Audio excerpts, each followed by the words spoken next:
Good evening friends, कैसे हैं आप लोग। आज हम लोग पढ़ेंगे भारतीय राष्ट्रीय कांग्रेस के वार्षिक अधिवेशन और उनसे जुड़े तथ्यों के बारे में जानेंगे। तो सबसे पहले हम देखते हैं भारतीय राष्ट्रीय कांग्रेस का पहला अधिवेशन कहाँ हुआ। भारतीय राष्ट्रीय कांग्रेस का पहला अधिवेशन बम्बई में हुआ। दरअसल यह बम्बई में नहीं होना था, इसे होना था पूना में। पूना में उस समय फ्लैग फैलने के कारण, कब, 1885 में 1885 में पूना में फ्लैग फैलने के कारण यह मुंबई में हुआ था। अब हम जान लेते हैं भारतीय राष्ट्रीय कांग्रेस की स्थापना के बारे में। दरअसल भारतीय राष्ट्रीय कांग्रेस इस समय इसका नाम है, उस समय इसका नाम हुआ करता था भारतीय राष्ट्रीय संघ। क्या? भारतीय राष्ट्रीय संघ। दादा भाई नौरोजी के सुझाव पर इसका नाम बदलकर कर दिया गया भारतीय राष्ट्रीय कांग्रेस। आई बात समझ में। फिर उसके बाद इसका जो पहला अधिवेशन हुआ था उसमें 72 प्रतिनिधियों ने भाग लिया था। कितने? 72 प्रतिनिधियों ने भाग लिया था और ज़्यादातर इन 72 लोगों में वकील और पत्रकार थे। पहले अधिवेशन की बात कर रहा हूँ। अब देखिए इधर, पहला अधिवेशन बम्बई में हुआ था, 1885 में हुआ था। डब्ल्यू सी बनर्जी मतलब व्योमेश चंद्र बनर्जी इसके पहले अध्यक्ष थे। अब हम दूसरे अधिवेशन की बात कर लेते हैं। कहाँ हुआ बेटा? कलकत्ता में हुआ। कब हुआ? 1886 में हुआ। अध्यक्ष कौन थे? दादा भाई नौरोजी थे। जो दूसरा अधिवेशन था कांग्रेस का, जो दूसरा अधिवेशन था, इसकी अध्यक्षता दादा भाई नौरोजी ने की थी और इसमें 434 लोगों ने भाग लिया था या 434 प्रतिनिधियों ने भाग लिया था। अच्छा, एक बात देखो, जब कांग्रेस की स्थापना हुई थी, आपसे सवाल एग्जाम में आज पूछा जा सकता है, आ भी सकता है। यदि आपसे सवाल पूछा जाए कि जब भारतीय राष्ट्रीय कांग्रेस की स्थापना हुई थी उस समय भारत का वायसराय कौन था? कौन था बेटा? Lord Dufferin. अब जब दूसरा जो अधिवेशन हुआ था उसमें डफरिन भी था, उसकी पूरी व्यवस्था डफरिन ने की थी और जो 434 लोग गए थे प्रतिनिधि, उनके खाने की व्यवस्था का इंतजाम व्यक्तिगत तौर पे डफरिन ने किया था। आई बात समझ में। फिर आगे देखिए, तीसरा अधिवेशन कहाँ हुआ? मद्रास में हुआ। 1887 में हुआ। बदरुद्दीन तैयब जी इसके अध्यक्ष थे।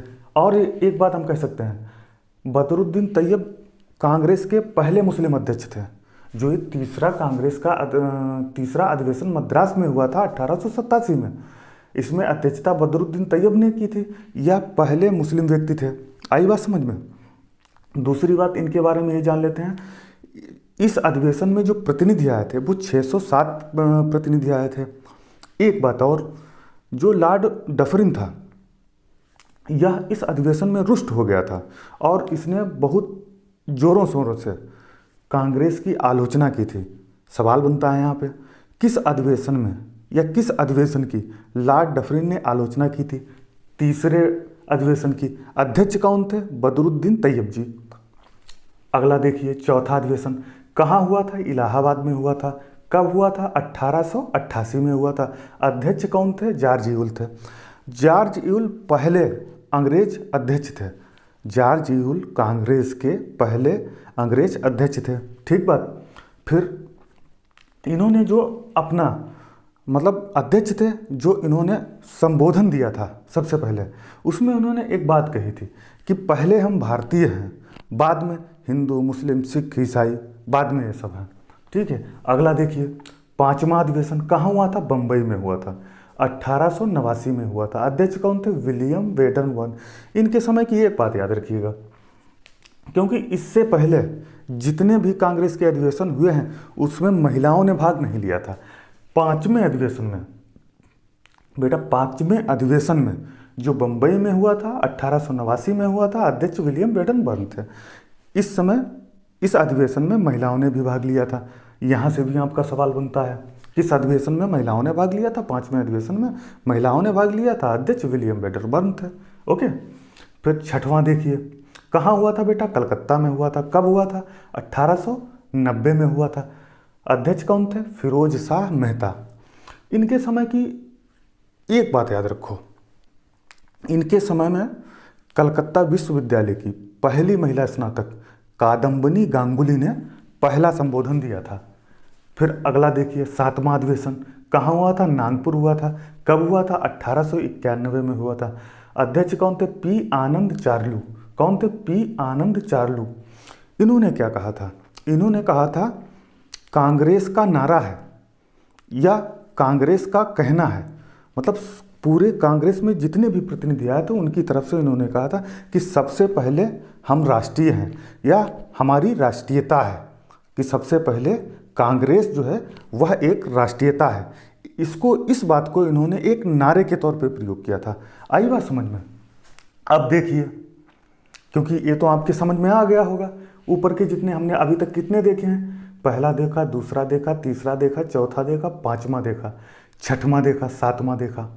आई बात समझ में? अब हम देखते हैं आठवां।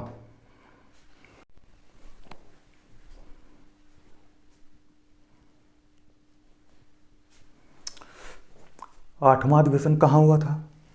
इलाहाबाद में हुआ था। कब हुआ था? 1892 में हुआ था। अध्यक्ष कौन थे? WC बनर्जी थे। इसके बारे में जान लीजिए, 8वें अधिवेशन के बारे में जान लीजिए। कांग्रेस ने अपना प्रस्ताव पास किया था।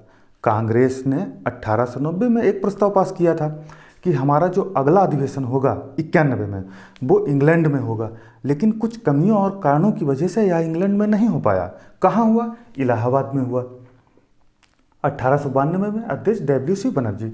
अब हम देखते हैं 9वां अधिवेशन कहाँ हुआ? लाहौर में हुआ। कब हुआ? 1893 में हुआ। अध्यक्ष कौन थे? दादा भाई नौरोजी। याद रखना, इसी अधिवेशन में सिविल सेवा की परीक्षा भारत में कराए जाने की मांग की गई थी। आपसे सवाल पूछा जा सकता है, सिविल सेवा की परीक्षा भारत में कराए जाने की मांग किस अधिवेशन में की गई थी? 9वें अधिवेशन में की गई थी बेटा। लाहौर में हुआ था 1893 में। अध्यक्ष दादा भाई नौरोजी। क्लियर? अब आप देखिए अपना 10वां अधिवेशन कहाँ हुआ था? मद्रास में हुआ था। कब हुआ था? 1894 में हुआ था। अध्यक्ष अल्फ्रेड वेब। यह जो अल्फ्रेड वेब थे, यह ब्रिटिश संसद में एक आयरिश सदस्य थे। 11वां पूना में हुआ था 1895 में। अध्यक्ष सुरेंद्रनाथ बनर्जी। अगला देखिए 12वां कहाँ हुआ था? कलकत्ता में हुआ था। कब हुआ था? 1896 में। 1896 में। अध्यक्ष रहीमतुल्ला सयानी। इस अधिवेशन के बारे में कुछ खास बात जान लीजिए आप। आपका जो वंदे मातरम है, आपका क्या, हमारा आपका जो वंदे मातरम है, वो इसी अधिवेशन में बंकिम चंद्र चटर्जी ने गाया था। किसने? बंकिम चंद्र चटर्जी ने गाया था। वंदे मातरम, यदि मैं आपसे पूछूं कि वंदे मातरम कहाँ से लिया गया है, ठीक है, आनंद मठ से लिया गया है। याद रखना, आनंद मठ सन्यासी विद्रोहियों पर आधारित है। आनंद मठ सन्यासी विद्रोहियों पर आधारित है। सन्यासी विद्रोहियों के बारे में मैंने आपको पढ़ाया है। एक आंदोलन हुआ था, विद्रोह हुआ था 1763 से 1800 के बीच में। 1763 से 1800 के बीच में बंगाल में। ये जो सन्यासी विद्रोही थे, ये तीर्थ यात्राओं पे लगे कर से नाराज थे, जिस वजह से ये विरोध कर रहे थे और गिर संप्रदाय के थे, शंकराचार्य के अनुयायी थे। सवाल कभी कभी आता है कि अभी जो आपका आरओ का एग्जाम हुआ था, तो उसमें सीधा पूछ लिया था कि सन्यासी विद्रोह को दबाने का काम या ख़त्म करने का काम, समाप्त करने का काम किस गवर्नर जनरल ने किया था? वारेन हेस्टिंग ने किया था। खैर छोड़ो उसे, आगे देखते हैं। 21वां वाराणसी। अब हम जो हमें लग रहा है कि परीक्षा के लिहाज से महत्वपूर्ण है, उन पर हम बात कर रहे हैं। 21वां वाराणसी में हुआ था, 1905 में हुआ था। गोपाल कृष्ण गोखले अध्यक्ष थे। अच्छा, जो ये 1905 है बेटा, 1905 है, इस समय गवर्नर जनरल कौन था? कौन था? करजन। इस समय गवर्नर जनरल करजन था।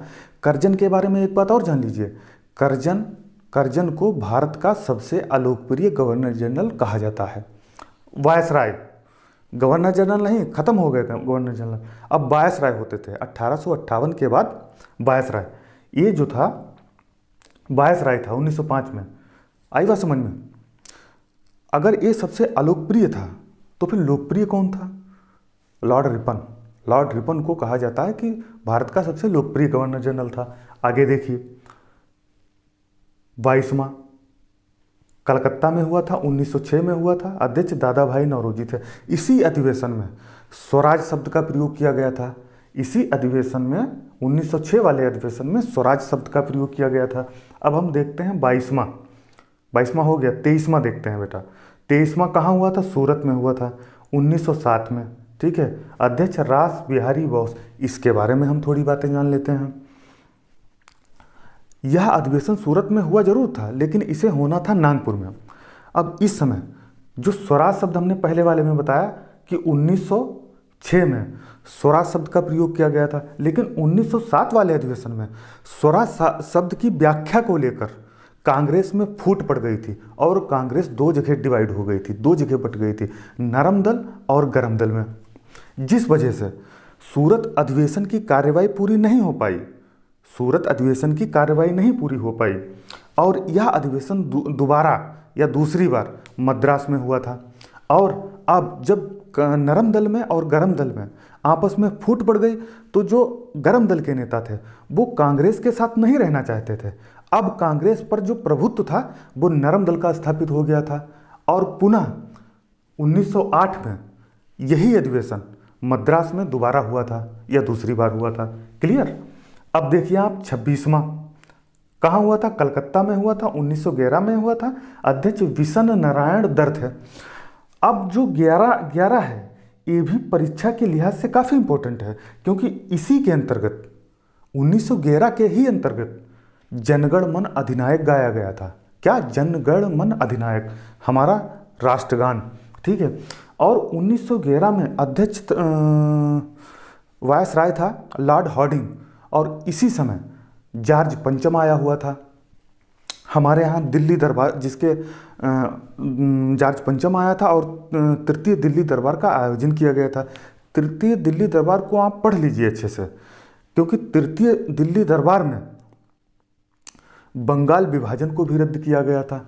राजधानी कलकत्ता से दिल्ली स्थानांतरित की गई थी और कई सारे ऐसे फैक्ट हैं जो आपको दिल्ली दरबार, तीनों दिल्ली दरबार पढ़िएगा, पहला, दूसरा, तीसरा। ठीक, आगे देखते हैं। 27वां कहाँ हुआ था? बांकीपुर हुआ था, 1912 में हुआ था। R.N. मुधोलकर इसके अध्यक्ष थे, जो अध्यक्षता की थी R.N. मुधोलकर ने। इसमें भी एक खास बात याद रखिए, हमसे सवाल किया जाता है कि राष्ट्रीय कांग्रेस के पिता कौन है, तो हम बताते हैं ए ह्यूम। जो ह्यूम थे 1912 वाले अधिवेशन में ह्यूम को कांग्रेस का पिता कहा गया। पहले से नहीं कहा गया, 1912 में कहा गया था। अब यहीं से सवाल बन जाता है जो कि हमसे परीक्षाओं में पूछा जाता है। आई बात समझ में? ये रहे कुछ फैक्ट्स जो मैंने आपको बताए हैं, अधिवेशन बताए हैं और इनसे संबंधित कुछ जानकारियां बताई हैं। जो बाकी बचे हैं इंपॉर्टेंट, क्योंकि बोर्ड की लंबाई चौड़ाई के हिसाब से इतने ही आपको बता सकते थे, तो जितने बता सकते हैं उतने मैंने बताए हैं। अगले जो है अगली क्लास होगी उसमें समझाएंगे। दरअसल कहीं से भी ज्ञान मिले उसे जो है एक अच्छे तरीके से एक स्वरूप में ढाल के आप पढ़िए, आपको काफ़ी उसका फ़ायदा मिलेगा। आई बात समझ में? और इसी के साथ हम चलते हैं और फिर नेक्स्ट क्लास जो होगी अपने समयानुसार ली जाएगी।